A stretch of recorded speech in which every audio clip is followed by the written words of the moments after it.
ഓം നമോ ഭഗവതേ വാസുദേവായ. ഹരിമുരളി 20 എല്ലാവർക്കും സ്വാഗതം. നാരായണ നാരായണ ജയ ഗോവിന്ദ ഹരേ ഗോവിന്ദ ഹരേ. നാരായണ നാരായണ ജയ ഗോപാല ഹരേ ഗോപാല ഹരേ. ഇന്ന് നമുക്ക് 6 മുതൽ 10 വരെയുള്ള ശ്ലോകങ്ങൾ നോക്കാം. ശ്രീമന്നാരായണീയം ദശകം 99 ഭഗവൻ മാഹാത്മ്യവർണ്ണനം. ശ്ലോകം 6. ആപ സൃഷ്ട്യാദിജന്യാ പ്രഥമമയി വിഭോ ഗർഭദേശേ ദധുസ്ത്വാം യത്ര ത്വയ്യേവ ജീവാ ജലശയന ഹരേ സംഗതാ ഐക്യമാപൻ. തസ്യാജസ്യ പ്രഭോ തേ വിനിഹിതമഭവത് പദ്മമേകം ഹി നാഭൗ ദിക്പത്രം യത്കിലാഹുഃ കനകധരണിഭൃത് കർണികം ലോകരൂപം. അർത്ഥം: വിഭോ, അല്ലയോ വിഭോ, ജലശയന ഹരേ, ജലശയനനായ വിഷ്ണു.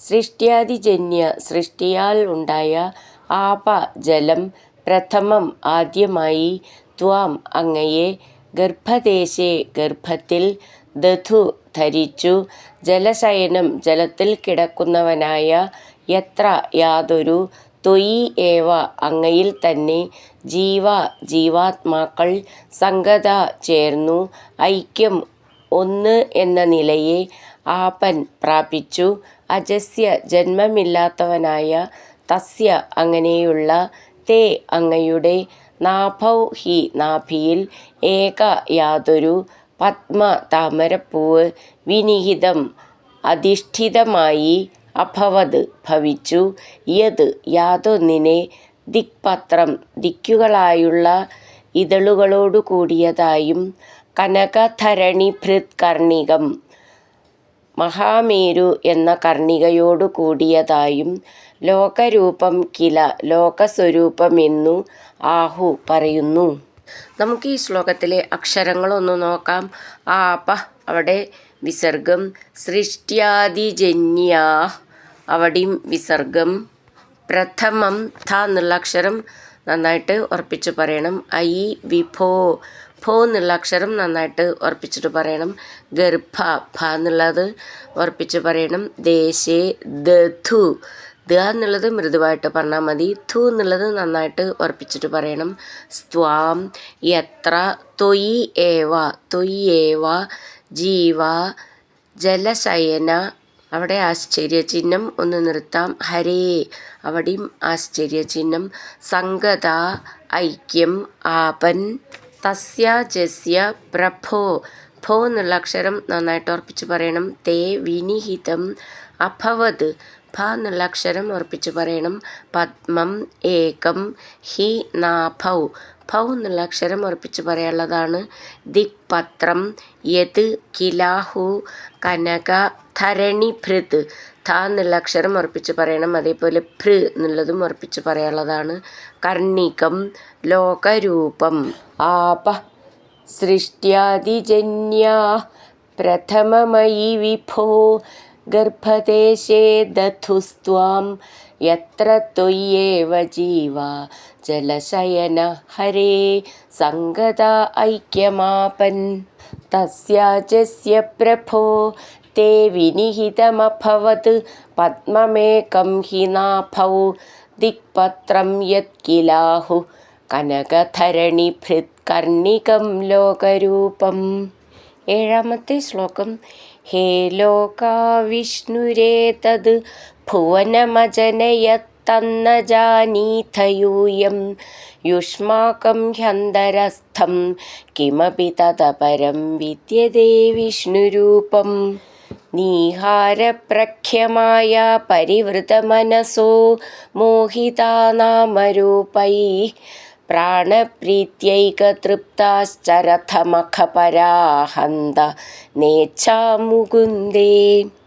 അർത്ഥം: ഹേ ലോക, അല്ലയോ ജനങ്ങളെ, വിഷ്ണു മഹാവിഷ്ണു ഏതത് ഈ ഭുവനം ലോകത്തെ അജനയത് ജനിപ്പിച്ചു, തത് അതിനെ, യൂയം നിങ്ങൾ, ന ജാനീഥ അറിയുന്നില്ല, യുഷ്മാകം നിങ്ങളുടെ, അന്തരസ്ഥം ഉള്ളിൽ സ്ഥിതി ചെയ്യുന്നവനും, അപരം ശരീരാദികളിൽ നിന്നു ഭിന്നവും, കിമപി സംസാരധർമ്മങ്ങളുള്ളവനുമായ വിഷ്ണുരൂപം, മഹാവിഷ്ണുവിൻ്റെ രൂപം, വിദ്യതേ ഹി പ്രകാശിക്കുന്നുണ്ടല്ലോ, തത് അതിനെയും നിങ്ങൾ അറിയുന്നില്ല. നീഹാരപ്രഖ്യമായ പരിവൃത മനസ, മഞ്ഞുപോലെയുള്ള മായ കൊണ്ട് മൂടപ്പെട്ട മനസ്സോടു കൂടിയവരും, നാമരൂപൈ നാമരൂപങ്ങൾ കൊണ്ട് മോഹിതാം മോഹിക്കപ്പെട്ടവരും, പ്രാണപ്രീത്യൈക തൃപ്ത ഇന്ദ്രിയതൃപ്തി കൊണ്ടു മാത്രം സന്തുഷ്ടരും, മഖപര യാഗതത്പരരുമായി ചരഥ നിങ്ങൾ കഴിയുന്നു, മുകുന്ദേ വിഷ്ണുവിൽ, ഇച്ഛ താത്പര്യം, ന ഇല്ല, ഹന്ത കഷ്ടം. നമുക്ക് ഈ ശ്ലോകത്തിലെ അക്ഷരങ്ങൾ ഒന്ന് നോക്കാം. ഹേ ലോക വിഷ്ണുർ ഏതത് ഭുവനം, ഭൂ എന്നുള്ള അക്ഷരം നന്നായിട്ട് ഉറപ്പിച്ച് പറയാനുള്ളതാണ്. അജനയത് തത് ന ജാനീഥയൂയം, ഥ എന്നുള്ള അക്ഷരം നന്നായിട്ട് ഉറപ്പിച്ച് പറയണം. യുഷ്മാകം ഹ്യന്തരസ്ഥം, സ്ഥം എന്നുള്ള അക്ഷരം നന്നായിട്ട് ഉറപ്പിച്ച് പറയാനുള്ളതാണ്. കിമപി തത് അപരം വിദ്യതേ വിഷ്ണുരൂപം, നീഹാര പ്രഖ്യമായ ഖ്യ എന്നുള്ള അക്ഷരം ഉറപ്പിച്ച് പറയാനുള്ളതാണ്. പരിവൃത മനസ്സോ മോഹിത നാമരൂപൈ, അവിടെ വിസർഗം, പ്രാണ പ്രീത്യേക തൃപ്ത ശ്ചരഥ, ഥ എന്നുള്ള അക്ഷരം നന്നായിട്ട് ഉറപ്പിച്ച് പറയണം. മഖപര ഖ എന്നുള്ള അക്ഷരം ഉറപ്പിച്ച് പറയാനുള്ളതാണ്. ഹന്ത നേച്ഛാ മുകുന്ദേ, നേച്ഛ ഛ എന്നുള്ള അക്ഷരം നന്നായിട്ട് ഉറപ്പിച്ച് പറയാനുള്ളതാണ്. ഹേ ലോക വിഷ്ണുരേതത് ഭുവനമജനയത്തന്ന ജാനീഥയൂയം, യുഷ്മാകം ഹ്യന്തരസ്ഥം കിമപി തതപരം വിദ്യതേ വിഷ്ണുരൂപം, നീഹാരപ്രഖ്യമായ പരിവൃത മനസോ മോഹിതാ നാമരൂപൈ, പ്രാണപ്രീത്യൈക തൃപ്താശ്ചരഥമഖപരാ ഹന്ത നേച്ഛാ മുകുന്ദേ. എട്ടാമത്തെ ശ്ലോകം.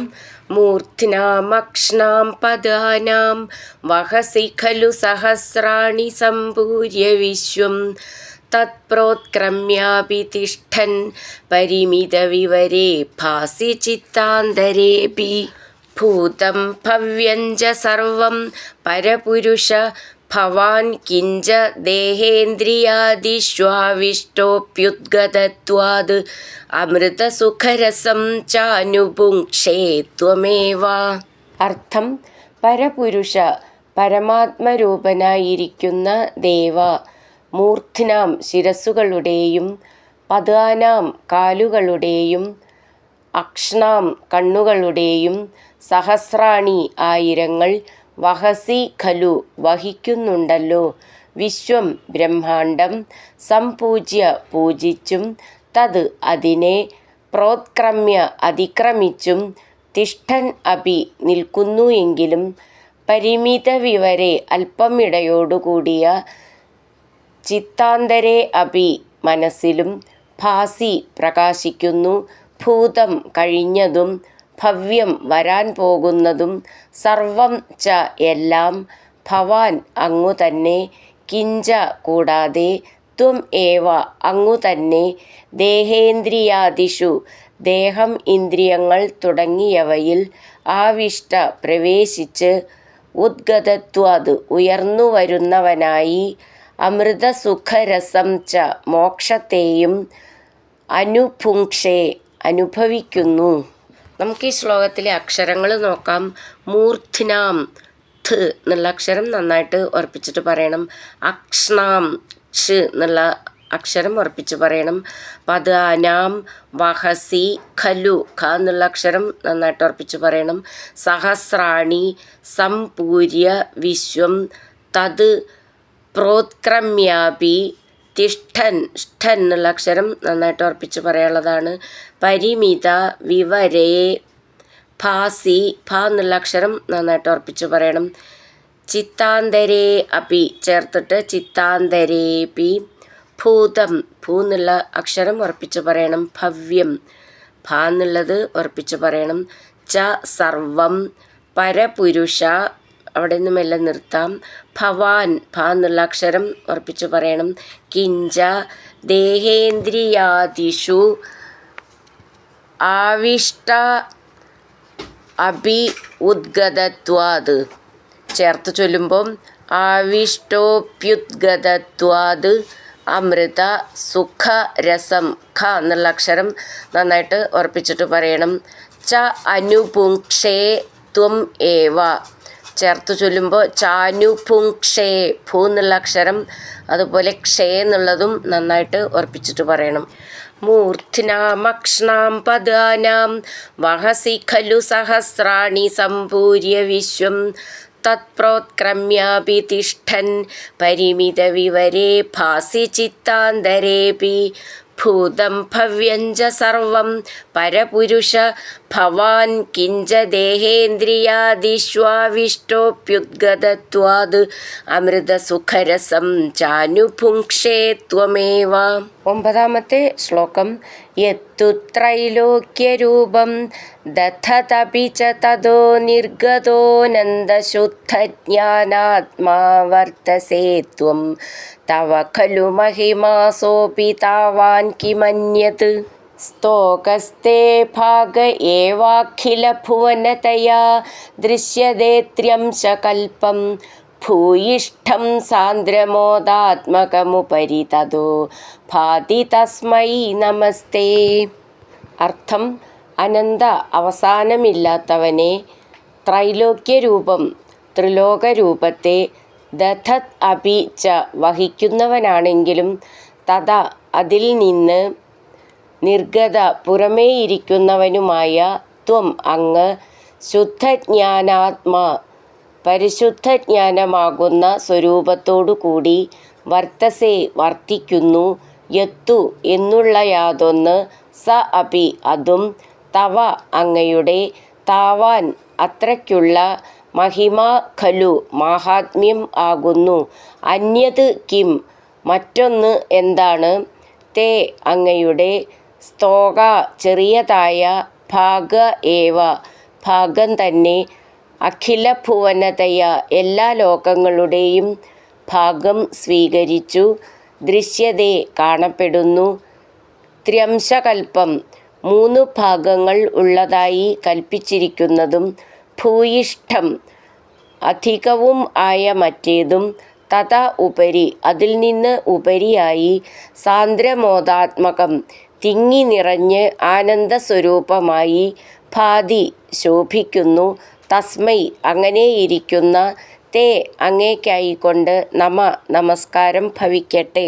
നമുക്ക് ഈ ശ്ലോകത്തിലെ അക്ഷരങ്ങൾ ഒന്ന് നോക്കാം.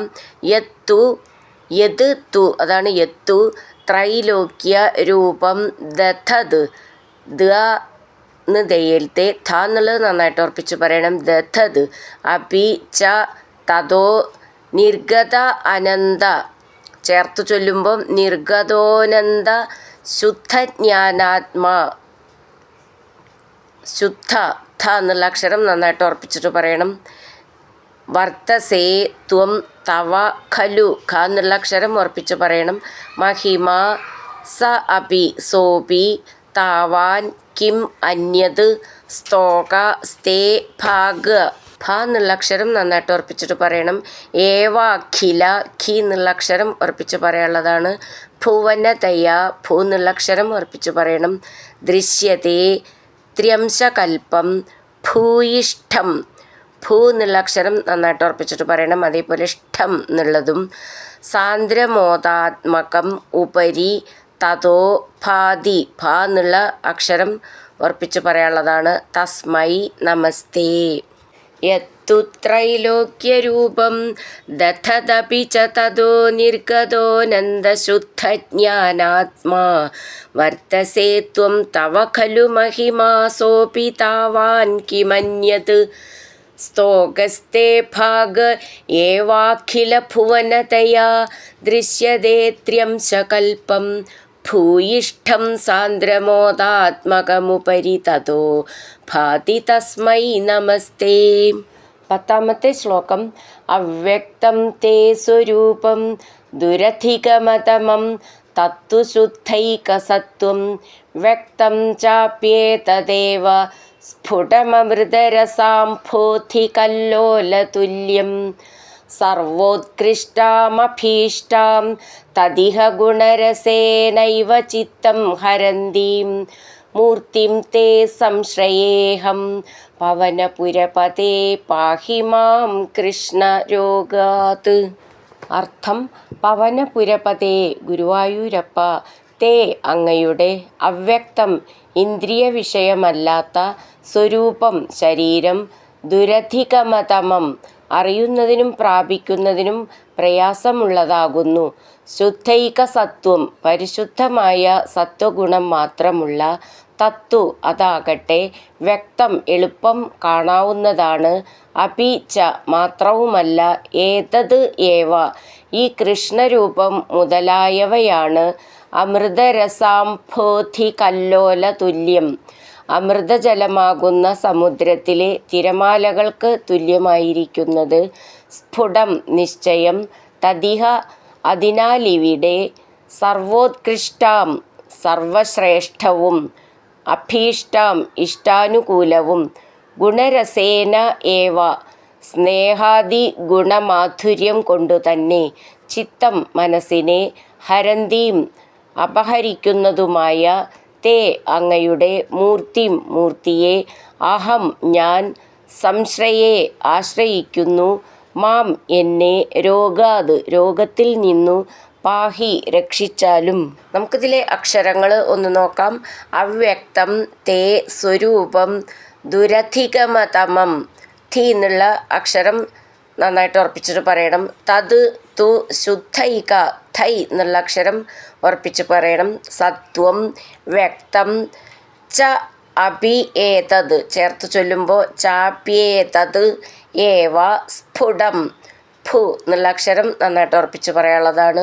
അമൃത രസാംഭോധി കല്ലോല തുല്യം. രസാംഭോധി ഭോ എന്നുള്ള അക്ഷരം അതേപോലെ ധീന്നും നന്നായിട്ട് ഉറപ്പിച്ചിട്ട് പറയാനുള്ളതാണ്. സർവോത്കൃഷ്ടാം അഭീഷ്ടാം. ഭീ എന്നുള്ള അക്ഷരം ഉറപ്പിച്ച് പറയണം.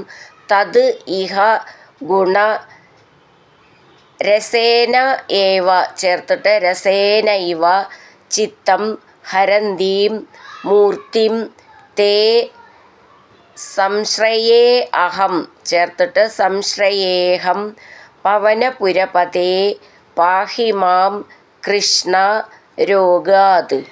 അവ്യക്തം തേ സ്വരൂപം ദുരധിഗമതമം തത്തു ശുദ്ധൈകസത്വം വ്യക്തം ചാപ്യേതദേവ സ്ഫുടമമൃതരസാംഭോധികല്ലോലതുല്യം സർവോത്കൃഷ്ടാമഭീഷ്ടാം തദിഹ ഗുണരസേനൈവ ചിത്തം ഹരന്തീം മൂർത്തിം തേ സംശ്രയേഹം പവനപുരപതേ പാഹി മാം കൃഷ്ണ രോഗാത്. സർവത്ര ഗോവിന്ദനാമസങ്കീർത്തനം. ഗോവിന്ദ ഗോവിന്ദ. ഹരിനാരായണ ഗോവിന്ദ. ജയനാരായണ ഗോവിന്ദ. ഹരിനാരായണ ജയനാരായണ ഗോവിന്ദ ഗോവിന്ദ ഗോവിന്ദ.